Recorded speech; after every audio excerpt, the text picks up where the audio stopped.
Let's start with how it all began. It was the week of March the 8th to 12th, 2022, and I was coming back to my mother's place from a walk. When I got in the house, my mother had something big to explain. So her and I go up to her room where she breaks the news to me. Her and I had to move. When she first told me this, I was honestly a little surprised. Because I thought everything was still okay with us living where we were at the time. Don't get me wrong, things were a little sideways with my family at the time, but we were still on our feet. So why did we have to move? The reason is actually as simple as it sounds. Our neighbor's oldest daughter was getting married, and she wanted to stay close to the family farm. For clarification, the house my mother and I lived in at the time is located on a farm which is owned by the neighbors. So that's why I mentioned that our neighbor's oldest daughter wanted to stay close to the family farm. Speaking of our neighbors, they did help us a bit with the move. First off, they did give us a year to be moved out of the place, so I felt that was plenty of time to get packed up and moved out. Second of all, they did offer us a place that wasn't far from where we lived, thanks to a family friend they knew. However, the house was just outside our hometown, and I was a little skeptical about it. When my mother and I checked out the house, it honestly looked amazing. It was in the middle of renovations at the time, but it was coming along very nicely. It was definitely smaller than what my mother and I would have liked, but it felt like the perfect place for my mother and I to live in, since my sisters were not living with us. And it felt like the house on the farm, with a big front yard, though it was considerably smaller, and a considerably small backyard even though it was a little bigger. Still, I thought I couldn't ask for anything better than that. There was only one downside to this, however. We would only have the top floor of the house, since another family was occupying the basement. It was a huge bummer to me, but I still had high hopes nonetheless. For the first couple of months, my mother and I packed up a lot. But it was only the stuff we really didn't need. We saved the most important stuff for the actual moving day. As for the house we were offered, it was all but guaranteed at this point that we would get it, and my mother and I would be moved in there by mid-August of 2022. Around a month later, this is when things start to change. Around the same time my mother and I were preparing to move, my grandparents were also planning on moving. So I was helping them too, mostly with cleaning, getting rid/selling things that they didn't need, and packing up a few things for them. However, in that time, they changed their minds about moving and decided they were going to stay in the house that they were currently living in. It was primarily because of my grandpa's health problems and some financial issues as well. My mother and I then contemplated the idea of us moving in with them, an idea first brought up by my aunt. At first, I was a little skeptical about the idea, because I prefer that my mother and I, of course, live by ourselves. But at the same time, I felt like maybe Grandma and Grandpa could use a little company. This was definitely a period of uncertainty for my mother and I kept asking myself the same question. Were we moving into the house my neighbors offered? Or will we be moving into my grandparents' place? Around the same time as that, there was even a chance that we could have moved in with my aunt and uncle, as they were looking at a house too, but unfortunately they didn't get it. So it was down to the house our neighbors offered, or my grandparents' place. It was eventually decided that we would be moving into my grandparents' place, and not the house that our neighbors offered. And it was for reasons stated earlier. When the decision was made official, to be honest, I was very excited. Probably even more than moving into the house we were originally offered. It's because I've made so many great memories at my grandparents' place, and the neighborhood it was in I've familiarized myself with so well, because I trick-or-treated a lot there when I was young.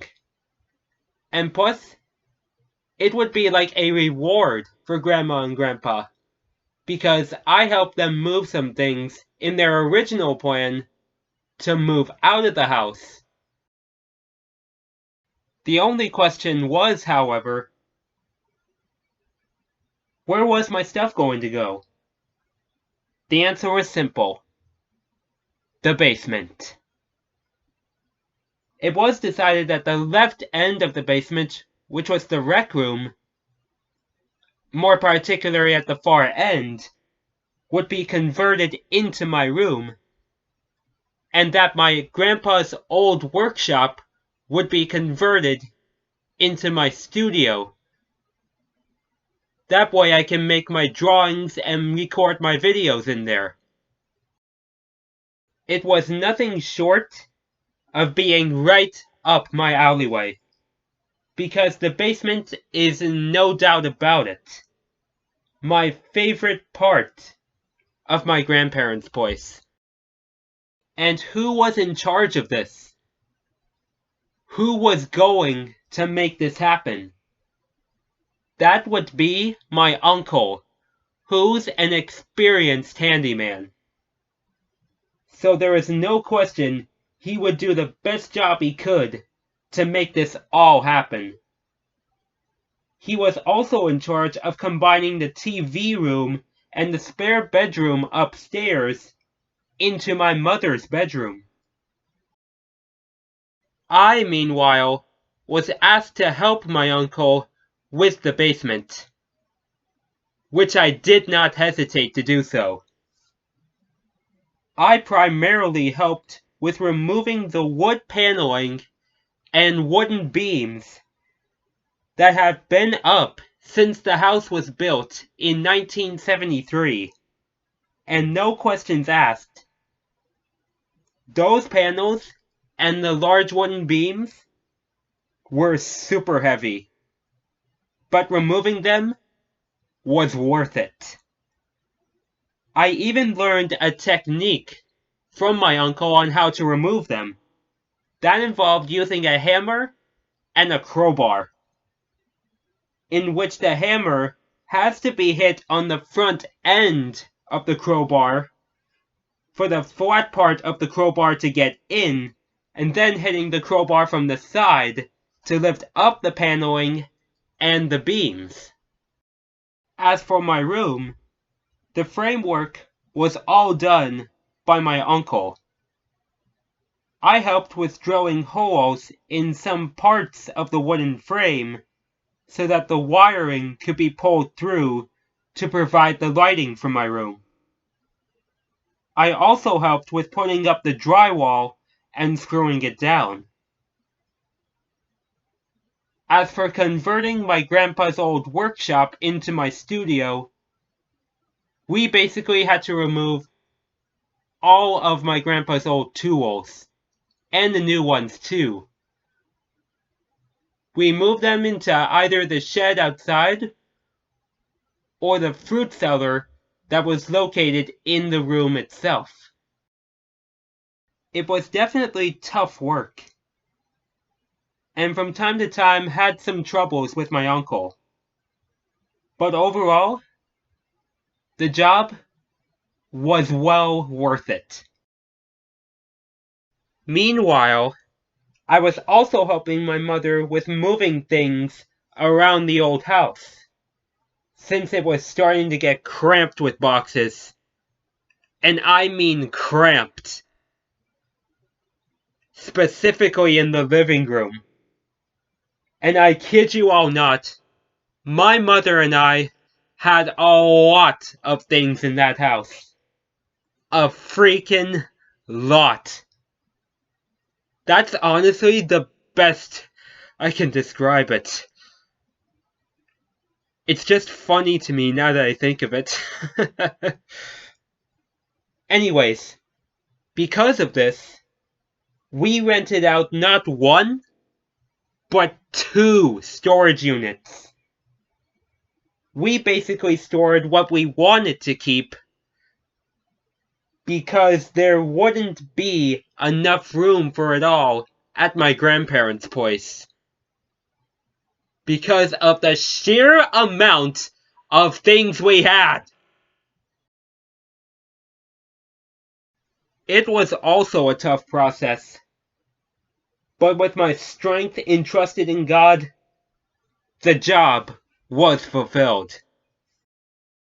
During this process, I also learned how to build a box. And that's basically taking a box that's folded up, unfold it, put the flaps where they need to go while the box is upside down, and then use a tape gun to tape them up. It's as basic as it sounds, guys. And the tape going on the box, it's honestly the one sound I'll always remember from the move. Then the day itself came. September 29th, 2022. Moving day. It honestly didn't feel real to me. But it was real. The house I lived in for 12 years. The house I made so many amazing memories in. From the family gatherings, to my first cosplay, to my first comic, to my first set of drawings, to the first video on this channel, and everything in between. They were all there. And on that day, I walked out of that house for the last time. It definitely was emotional to say goodbye to the old house. But like the old saying goes, all good things must come to an end. It was time for a new beginning. A new era. An exciting one in my eyes. One of lending a helping hand to those we care about. And while we may not be perfect to start with, this will no doubt be a supporting move.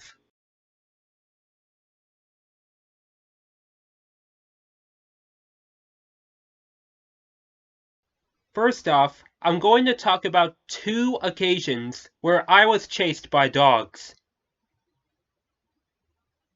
One of them was actually good, and the other one, not so much. I say that because, well, even though both of them scare me, they both had different outcomes. The first occasion was in 2016. and I was starting my grade 10 year of high school.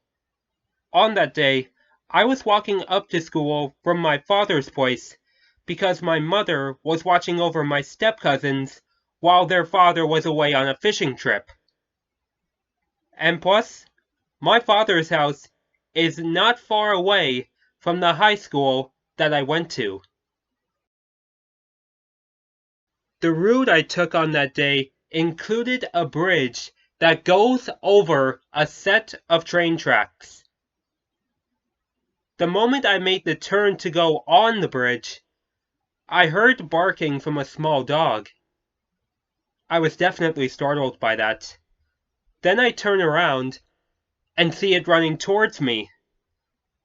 And honestly, I was so terrified, but not on a big level. As it got closer to me, I held out the coat I was wearing that day to hopefully stop the dog from getting to me. I was nearing the middle of the bridge when the dog's owner, which looked like an elderly woman, came out of the house that was closest to the train tracks and called her dog back. It was definitely a relief, and I couldn't be more thankful for that.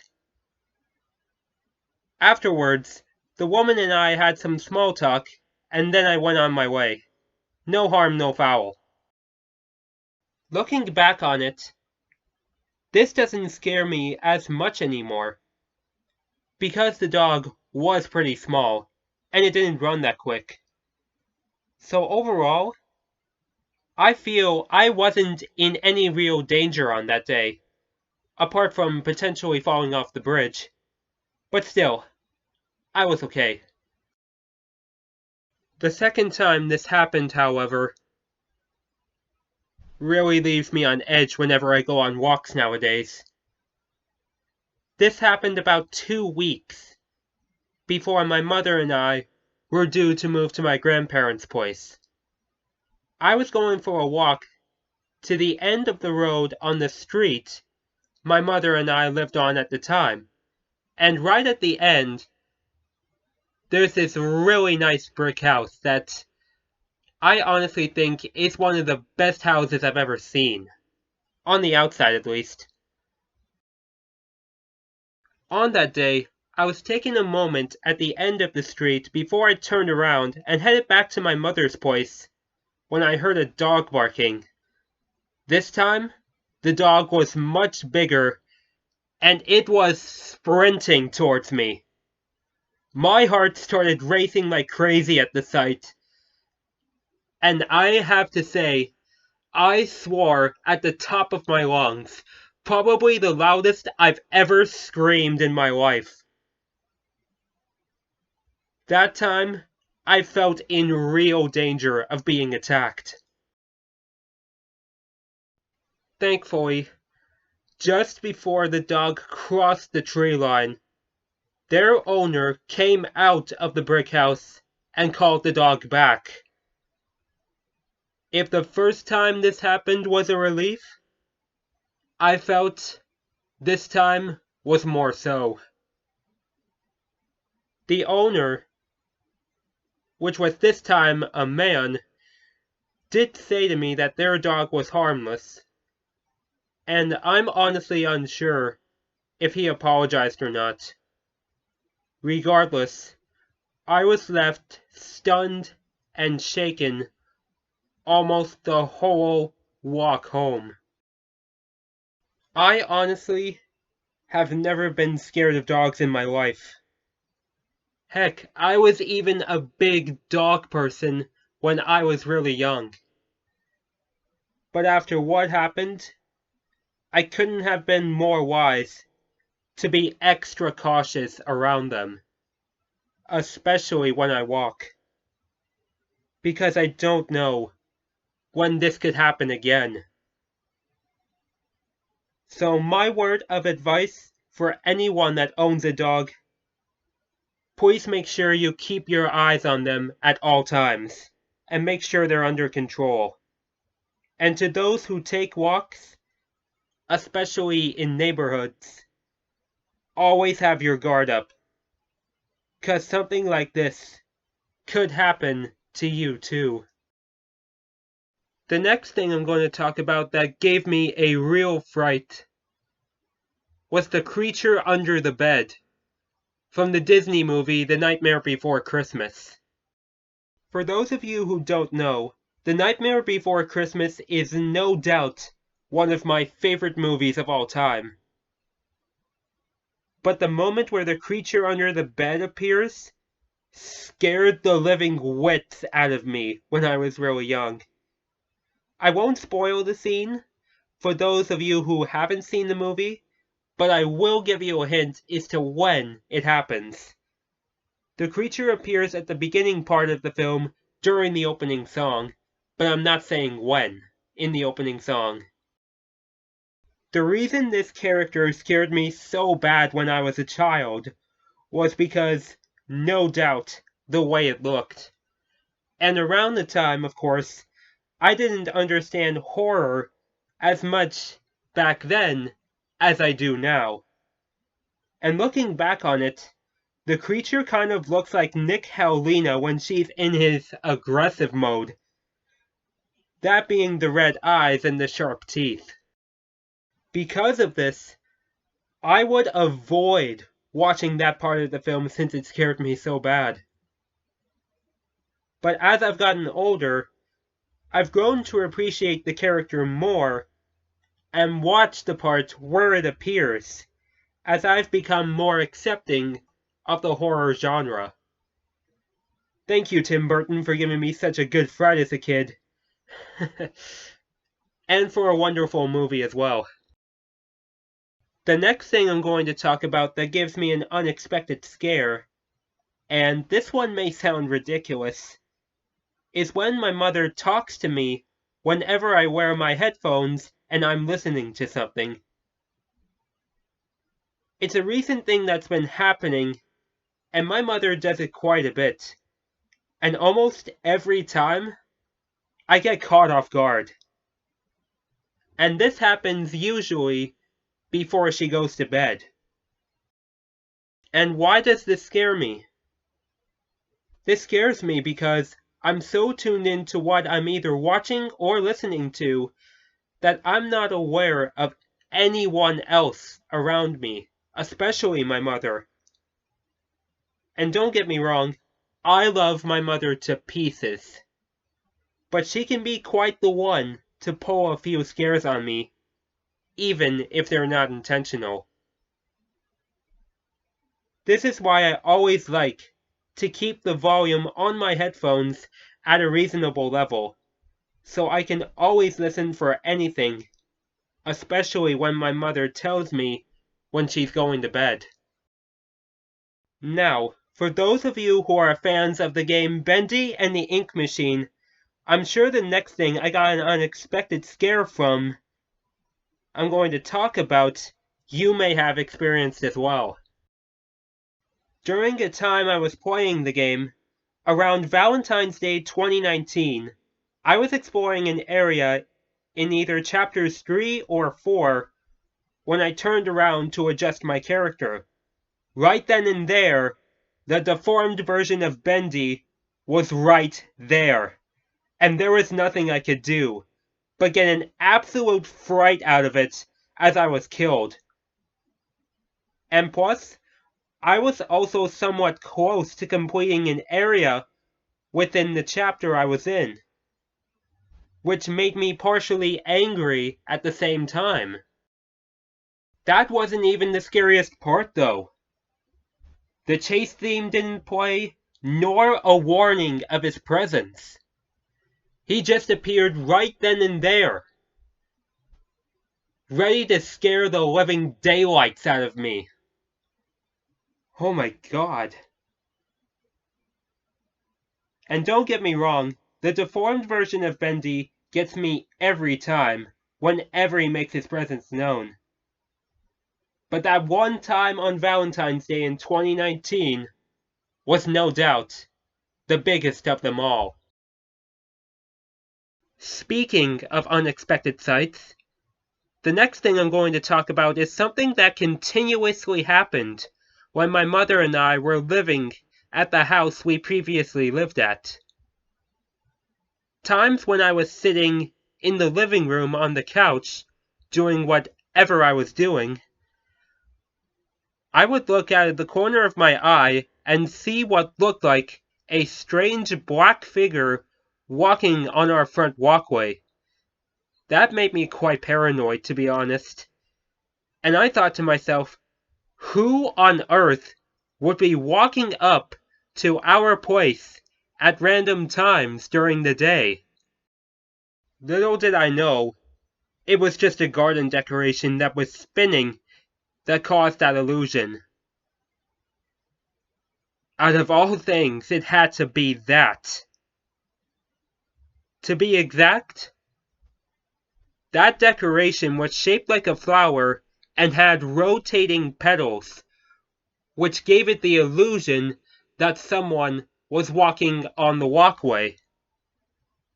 But if someone was actually on the walkway, I would have heard footsteps on there.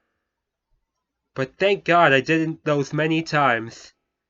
Darn you, flower decoration, for making me believe you were a real person. The last unexpected scare I got that I'm going to talk about happened around the time the pandemic begun. This was also around the time I began watching EAS scenarios on YouTube.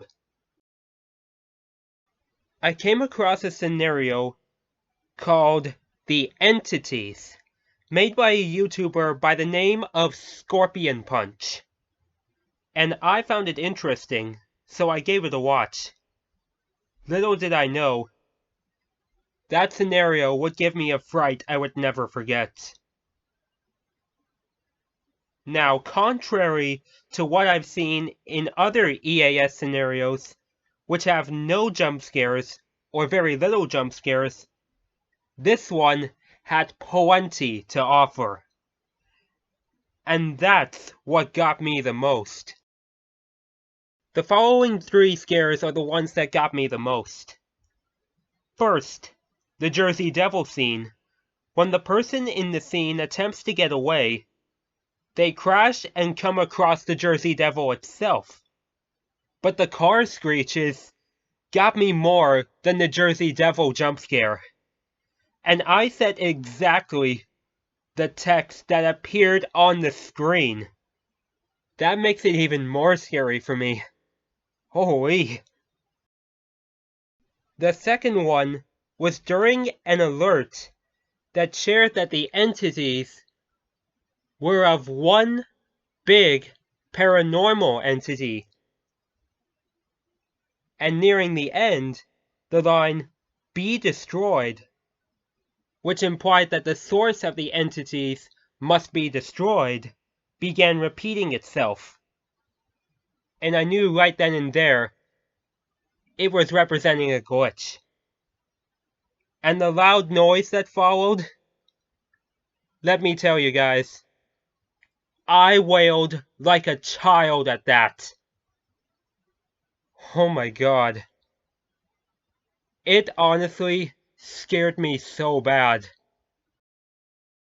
And lastly, the scene where the United States President gets killed by one of these entities. And afterwards, a backwards voice clip of a scary girl played, which I believed was of her singing a nursery rhyme. That honestly had me on edge. So much to the point where I thought there was going to be another jump scare. Thankfully, however, there wasn't. And without question, I'm not denying the fact that all I've talked about here really put a big scare into me. So much, you can definitely say I was scared to the heavens.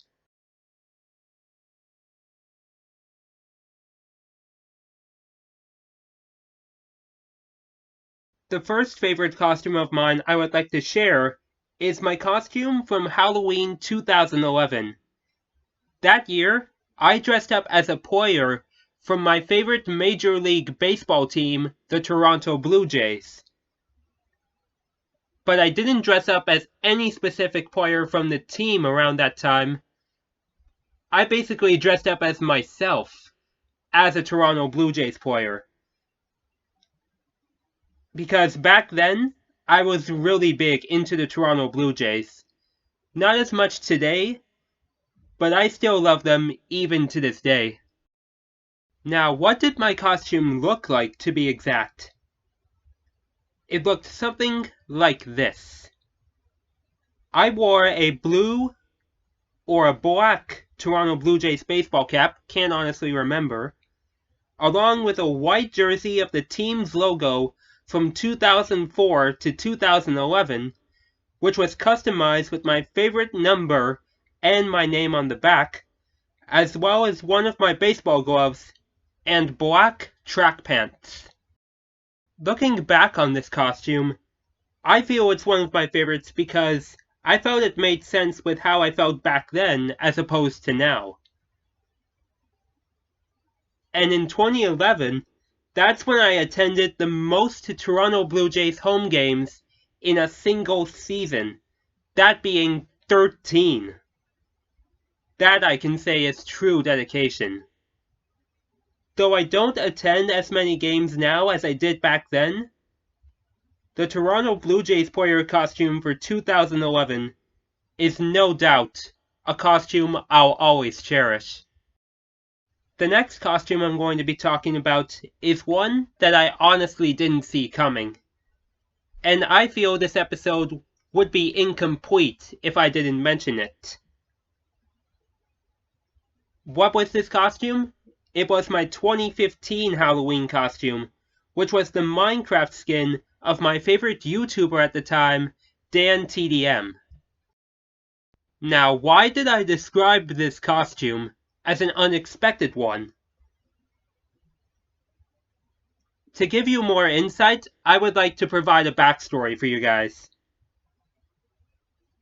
My initial Halloween costume for 2015 was going to be Elsa from the Disney movie Frozen, as around the time, my appreciation for female characters was getting really strong. However, my mother did not agree on this, and thought I would scare other kids if I did so, since they may not agree with the idea that a male would be dressed up as a female. But in today's terms, my mother would be more understanding of this, and you'll see why later on in the episode. So based on my mother's opinion there, that meant I had to go with a different costume. And I had to think of one fast, since it was 11 days before Halloween. However, it didn't take me long to decide. That's when I settled on DanTDM's Minecraft skin. And what did the costume look like, you may ask? The costume looked something like this. I wore my black dress jacket that I've had for a few months at the time, and which I still have to this day, in addition to wearing a t-shirt underneath, which I honestly don't know the color of, along with a brown wig, teal and gray sunglasses, and I carried a foam Minecraft pickaxe as a prop. To be honest, this costume turned out way better than I thought. And what was a sad situation that I couldn't dress up as Elsa that year turned into jubilation real fast. And it was only fitting, because around the time, I was watching DanTDM almost non-stop, and really admired his story-like Minecraft content. While I barely watch DanTDM anymore, the costume I had for 2015 is no doubt an amazing tribute to the amazing YouTuber that he is. The next favorite costume of mine I would like to talk about is one that I mentioned back in episode 11 of Angel Rise, but I feel like I would share it in more detail here. This costume was for Halloween 2016, and it was me dressed up as a PDHS spirit student. The costume consisted of me wearing a black and white PDHS hat, along with a black PDHS shirt from my first year of high school, black and red gloves, a black, red, and white necklace which was made by my younger sister, and the most notable part, red, black, and white cream makeup. The right side of my face I painted black, and the left side of my face I painted red with black around my eye, as it's against the rules to use red face paints around your eyes. In addition, I had 3 white stripes painted under each eye and a white dot on my nose to represent a cat nose. I wore face paint before for Halloween with my 2013 and 2014 Halloween costumes, but completely covering my face, this was the first time that I did so. And like I also mentioned back in episode 11, this started a trend where I completely painted my face for school spirit days, which I eventually got a lot of praise for.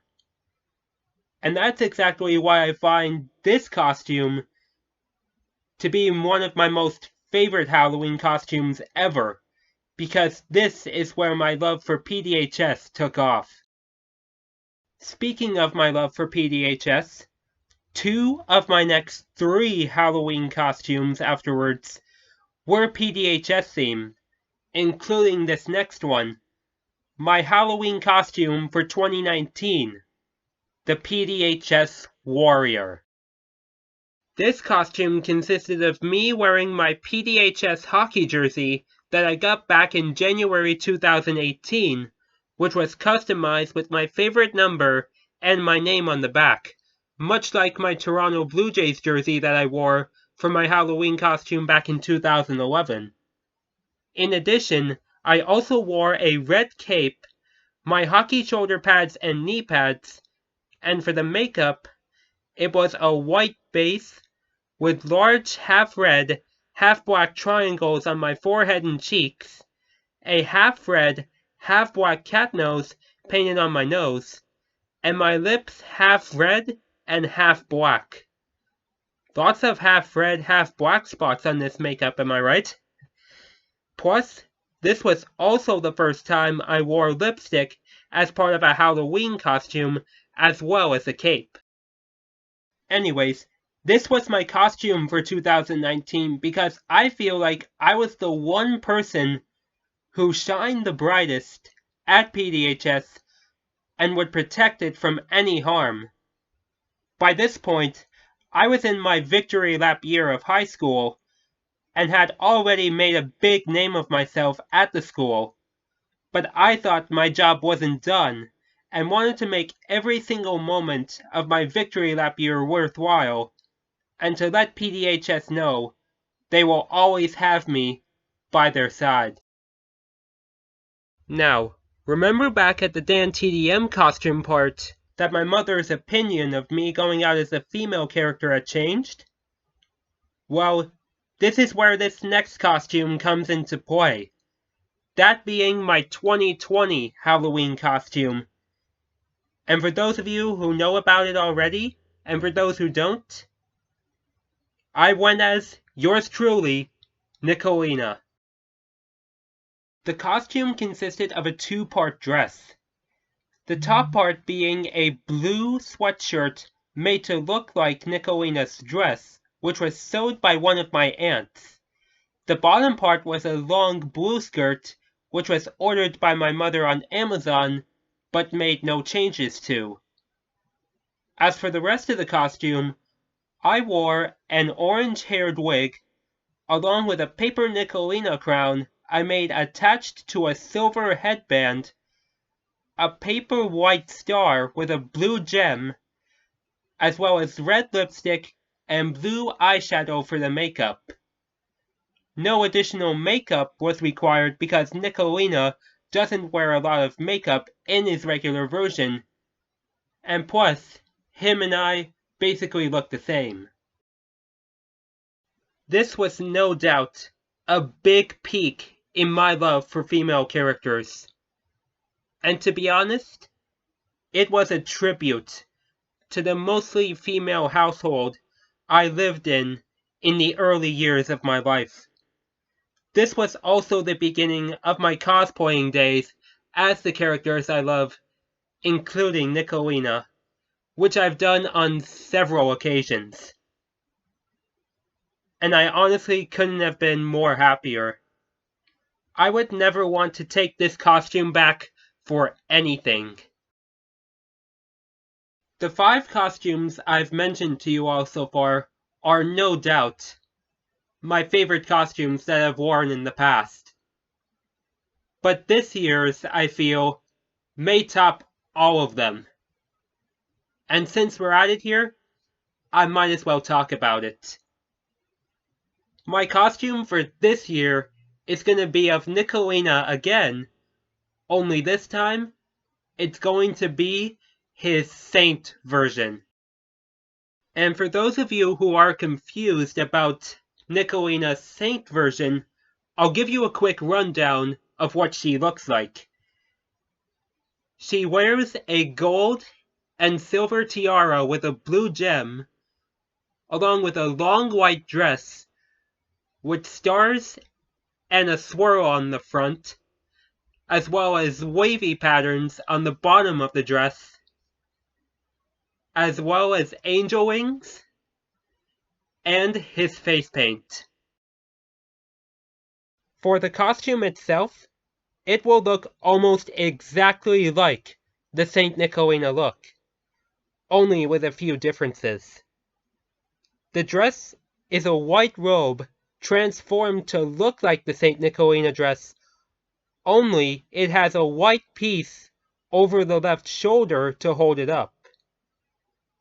The details were sketched on with a blue fabric marker and painted over with blue fabric paint.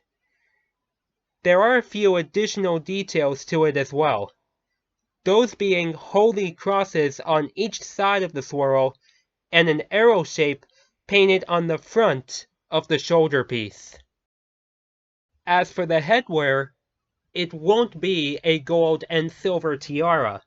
Instead, it will be a golden angelic headband that looks like something a sea goddess would wear, but it fits the theme of the Saint Nicolina outfit.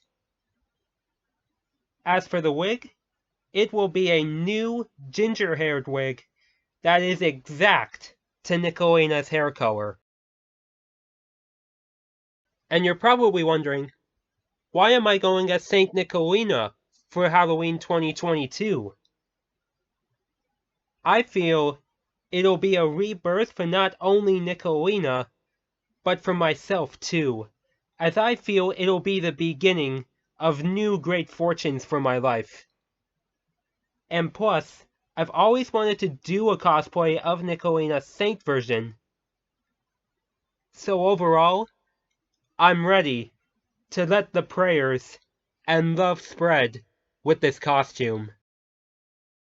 These costumes I've worn over the years are no doubt the result of love and dedication to those topics I love. From sports, to YouTubers, to school spirit, and to my angelic OCs. The love builds up all the way to the day of dressing up, Halloween.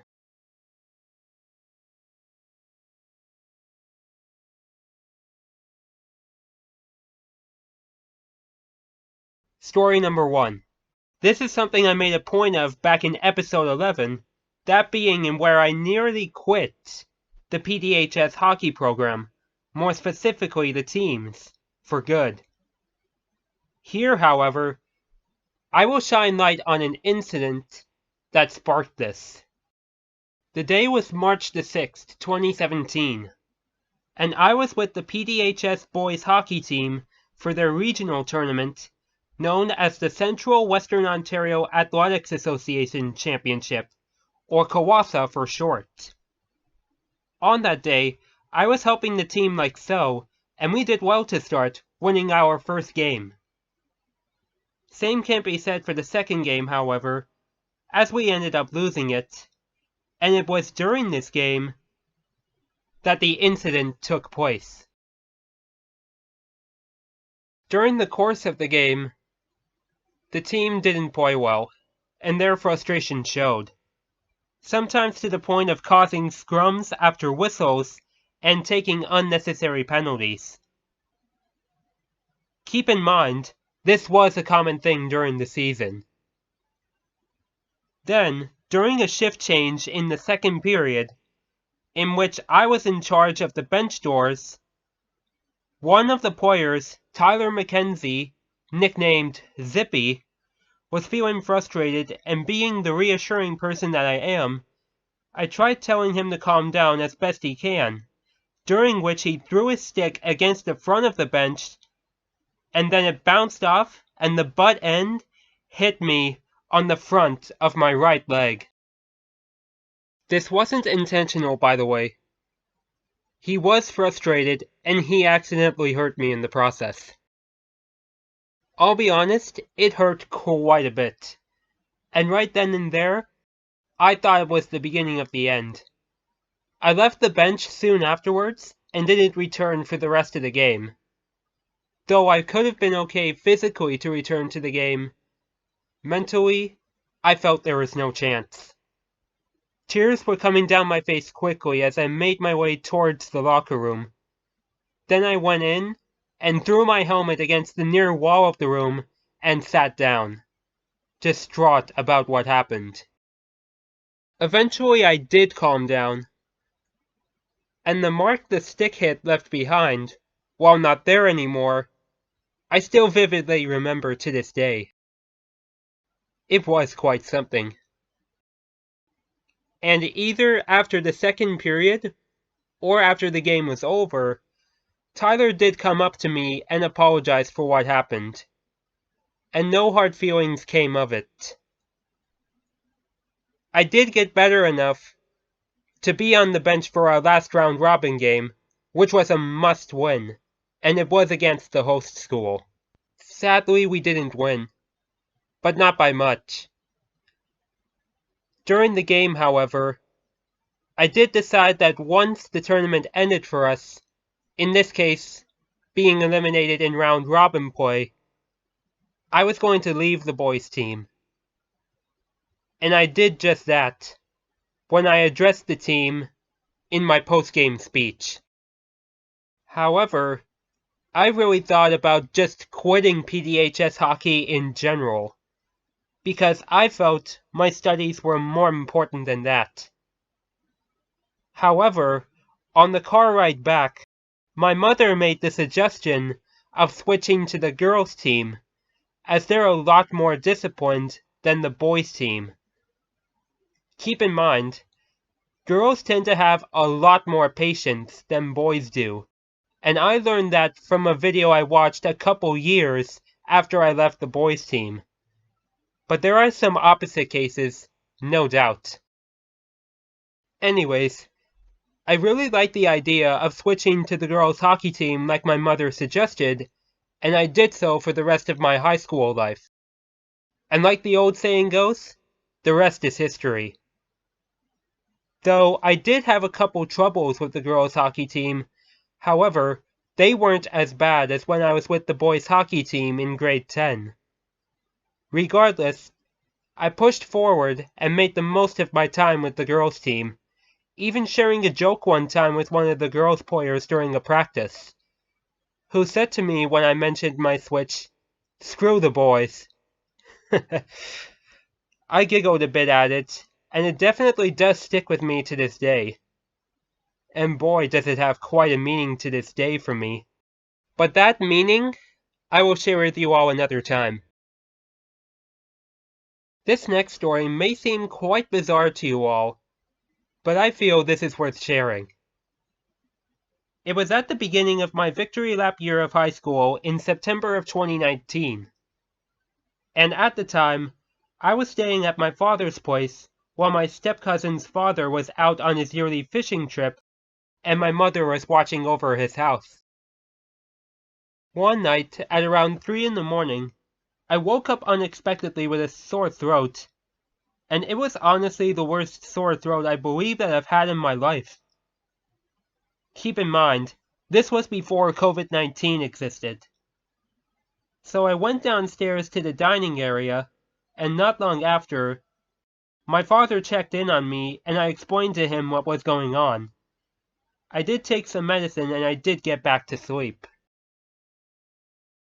When I did get up a few hours later, my throat was still hurting, though not as bad as before.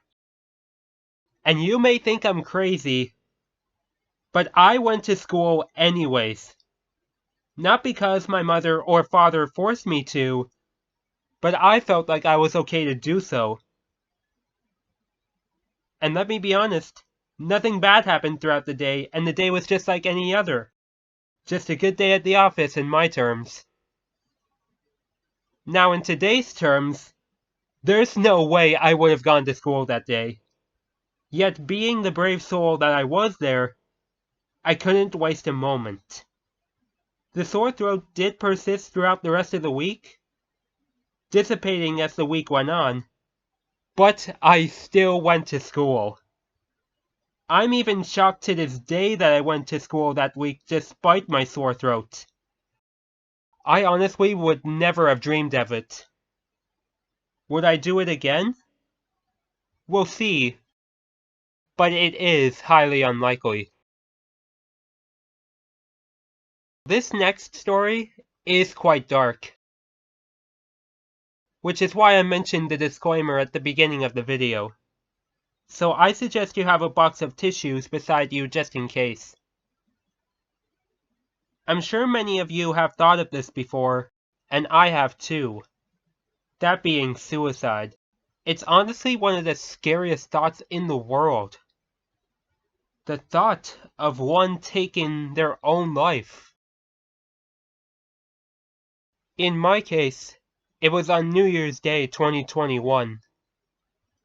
I was at my father's place and we were doing Christmas present opening from his part of the family, along with my older sister and her husband. I honestly wasn't in the best mood, as you would surmise here.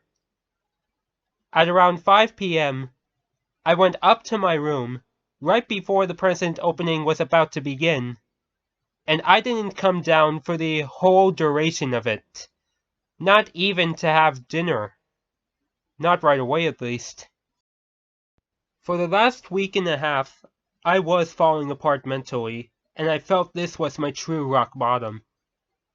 It was because of my social media struggles, and my father felt like I needed to do something productive to pass the time, as well as take a social media break. I'll be honest, I eventually would settle on the cause. I dismissed it at first, but this was true the whole time.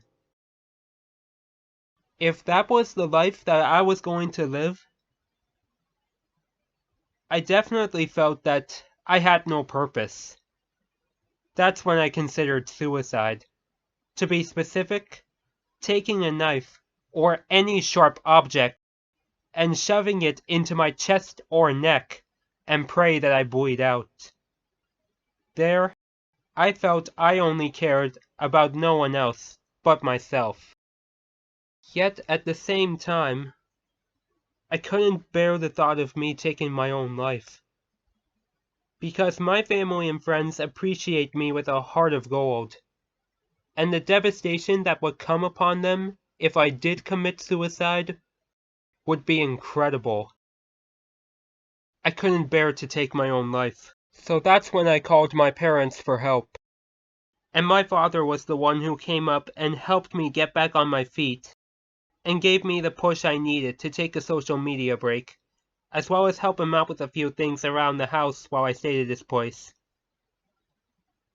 Eventually I did return to living with my mother, as I did have some struggles with living at my father's place, and felt like my mother's place was my best safe haven. Don't get me wrong, I love my father's place. But that night there, I'll honestly never forget. And it was truly the night that made me begin to realize the true matter of how I was feeling. Before I move on to the last story, there is something I would like to tell you all. If you, or anyone you know, is thinking about self-harm or suicide, please don't hesitate to call or text your local suicide prevention hotline or emergency department. They can provide you with the support you need. Trust me, one call or text can truly be the difference between life and death. Now, on to the last story.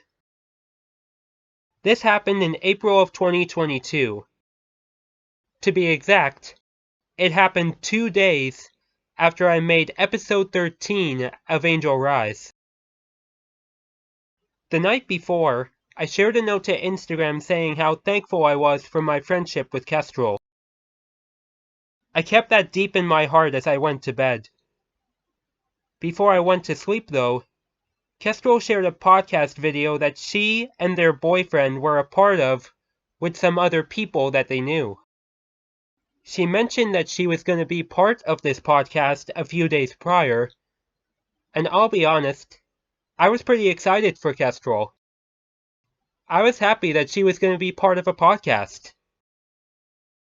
I saved it until the morning though, as I wanted to get a good night's rest. Then the following morning at 11 a.m. on April 23rd, I got to watching the podcast video. I won't mention the name of it, because it does give me bad thoughts whenever I think of it.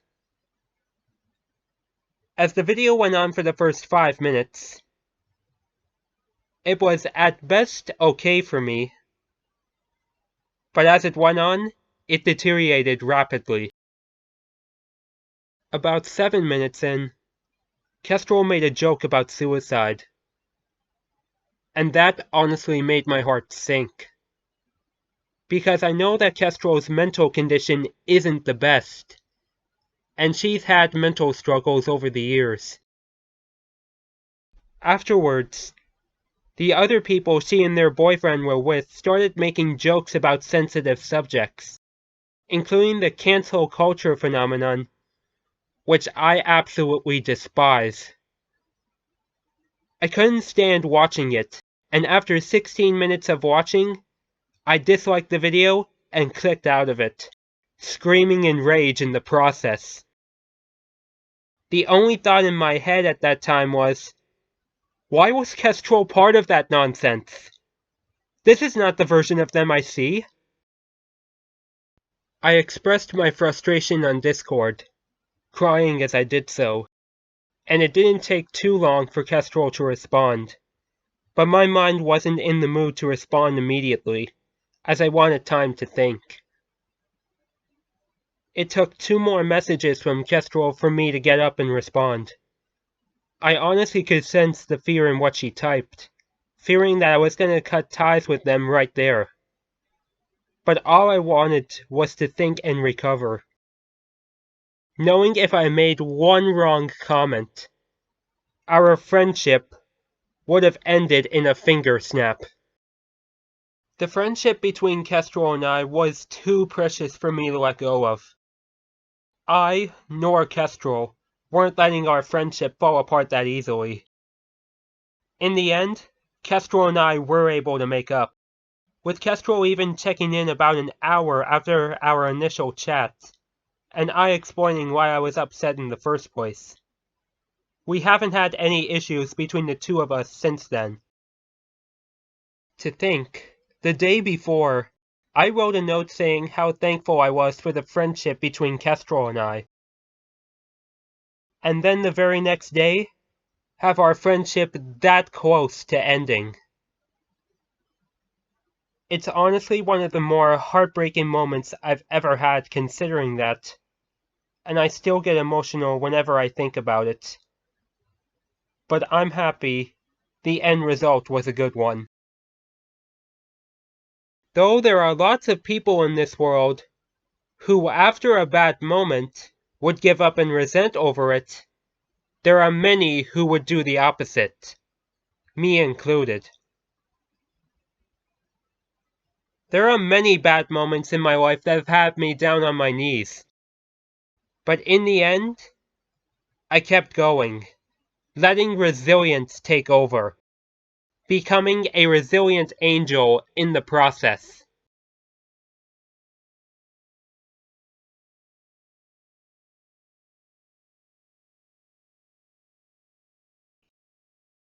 It started back in 2017 when my love for the Super Mario princesses took off, especially for Rosalina, who is my favorite of the three. For a few years, I loved Rosalina so much that I would even come up with a name combination for both her and I. That being, as you may have surmised, was Nicolina. That name would no question come back to me when I decided that I would make an OC representation of myself. And on March 17th, 2020, that's exactly what I did. I created my first OC, which was no doubt Nicolina. And my creation of him was the beginning of this remarkable journey. About 2 months into this journey, I became accustomed to the fact that Nicolino was the true representation of myself. That's when I first learned about his identity, which I originally classified as a male-female mix. Based on that, I gave him an alternating male-female voice and some of the features that I had, which included my freckles, my beard, and a male genitalia. But I also kept feminine features on him to fully emphasize his character. More OCs came along the way as well. Most notably Nick Helena on June 11th, 2020, Nickel Daisy on March 11th, 2021, and Nickel Peach on June 16th, 2021. And they followed in Nicolina's footsteps in how they spoke and looked. Based on that, my OCs are intersex. Then came the next part of the journey. Who were my OCs to love? When I started creating my OCs, I never considered who they should be attracted to, as during the first year and a bit of Nicolina's existence, I didn't have a lot of confidence with being in a romantic relationship, not even with my OCs.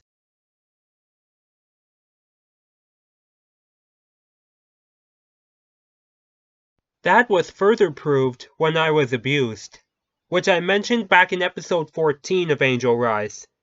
To put it simply for those who don't know about it, a blue Luigi OC by the name of Texic begged for a romance with Nicolina on the basis of him believing that she was a straight female, only for me to separate Nicolina from him 6 months in, when I realized how much of a jerk Texic was.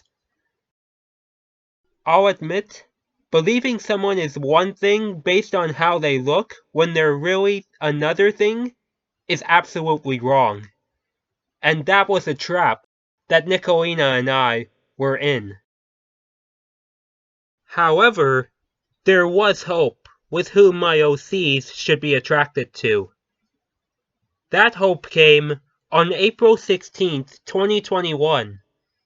It was over a month after I created Nicole Daisy, in which my dear friend Kestrel came in with their Peach OC, Kestra Peach, originally known as Peach Stroll, and created a romance between the two of them.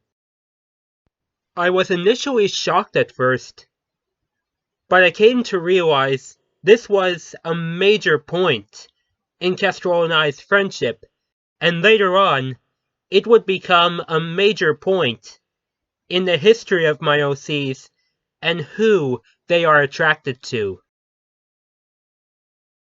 2 weeks after this happened, I officially had Nicole Daisy tie the knot with Kestra Peach. No questions asked, the seeds of my OC's romantic attachment discovery were planted right there. I had gained some confidence that having a romance was not so bad thanks to the Nicole Daisy x Kestra Peach ship, even if it was just between OCs. But the same cannot be said for Nicolina and Nicole Peach. I was determined to keep them single because of my abuse.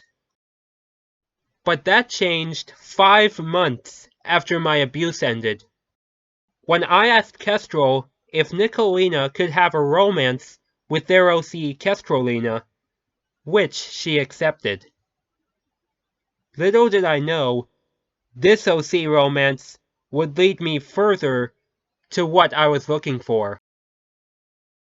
As time went on, and the OC romances I had developed, I became not only understanding of who my OCs were attracted to, but who I was attracted to. I was attracted to women, even those who were part of the LGBTQ community. And the same can be said for my OCs. Like I mentioned at the beginning of the episode, I'm straight in real life. As for my OCs, it's clear that they are lesbians.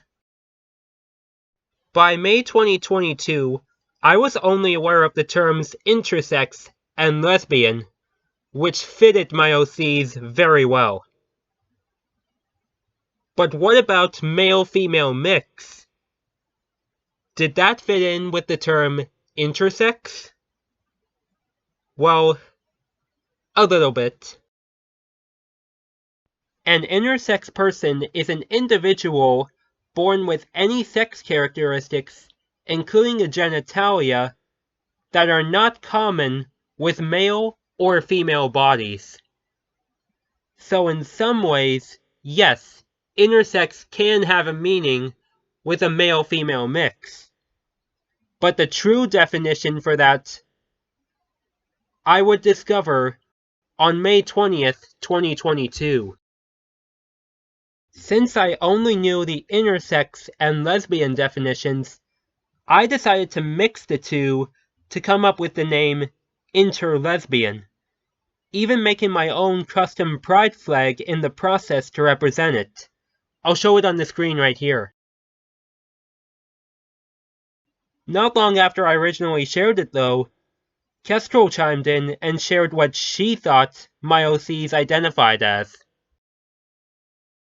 From what I described when I used the term interlesbian, Kestrel saw my OCs as bigender, a term I've never thought of before. And its definition fit under the belief of a male-female mix. To be specific, bigender means that someone identifies both as male and female. And my OCs were right up that alleyway. The term I came up with, interlesbian, I no longer needed. The equation was truly complete thanks to the chat with Kestrel. My OCs officially identify as bigender, intersex, and lesbian. As for their pronouns, they are as follows: he, she, and him. It started with creating Nicolina. Second, I made him the representation of myself. Third, I created my other OCs and made them exactly like Nicolina. Then, 2 OC romances. And finally, 1 chat with Kestrel to unravel the truth. Add all those up, and you've got the angelic identity.